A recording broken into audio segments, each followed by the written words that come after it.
ભાઈ જય માતાજી। મારી 99 નાયતને સર્વેને નાયતને જય માતાજી।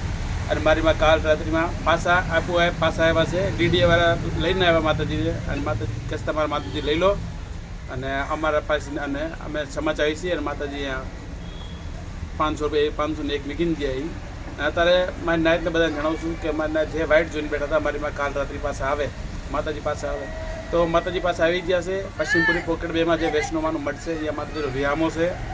તો મારી નાયત ધીરે ધીરે દર્શન કરવાના બાકી હતા, એ બધા દર્શન કરી લેજો। જે વાઇટ મારી નાયત અમે બેઠા હતા વાઇટ જોઈને, બધાને કહું છું માં બેઠા છે અને માના દર્શન કરી જાજો। શું લે એના પછી માતાજીને માથે જે લુગડું છે લાલ લુગડું ચૂંટણી એ માતાજી ઢાંકીને માતાજીને વિહામાં મૂકી દઈશું, પછી લુગડું નહીં ખોલી। તો આજના દિવસે આજ રીતે માતાજીને દર્શન કરી જાઓ ભાઈ। જય માતાજી। મારા સર્વેને જય મા કાલ.